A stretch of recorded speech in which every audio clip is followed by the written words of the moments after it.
China's government recently rolled out a series of stimulus measures to support the economy, as it faces slow growth, a real estate crisis, and other challenges. The stimulus is estimated to be well over $1 trillion, as Beijing considers additional financial support in the coming months. This stimulus package attempts to get the consumer a little bit of relief. 70% of Chinese wealth is in real estate. So by focusing on mortgages, lowering reserves, and lowering actual debt service for consumers, I think it's a good start. So no one's pretending that this is some kind of a silver bullet that immediately solves the economic issues of China. But what it does do is kind of kickstart the Chinese economy and start to kind of coax those Chinese consumers out of austerity. Global investors like Michael Burry believe that if you ignore the headline risk, this is actually a unique temporal opportunity to make significant outsized returns in the public market in a kind of a contrarian fashion.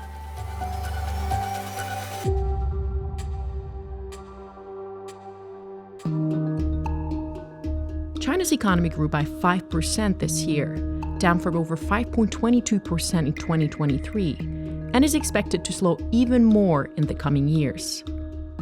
China is a maturing economy now, so we simply can't expect it to grow at 10% every year. I think 4 or 5% is a safe range for its growth. But China is such a massive market, and these companies are so fundamentally undervalued. I mean, a simple example is Pinduoduo, the guys that make the popular app Temu that a lot of people in the West are using today. Temu is fascinating because what they've been able to do is ship directly to the US consumer. And part of the reason why it's so cheap is when you compare it to an Amazon, it's very often the same product coming from China without the middleman, so it's significantly cheaper. Now, once that loophole closes, which the current administration is saying that they've found a way to close it, and it seems as though that's likely to happen, the big question will be for investors is the difference with tariffs versus the Amazon cost with all their intermediaries. They've been growing at 80% per year, and yet they're valued at sometimes somewhere between 9 to 12x PE, whereas Amazon, that's growing about 20%, is valued at 45x PE. That would lead me to believe actually that fundamentally this is a much better business in the short term than Amazon. Its growth rates have been higher than those of Alibaba, and it's already taken second position as a Chinese e-commerce player, passing JD.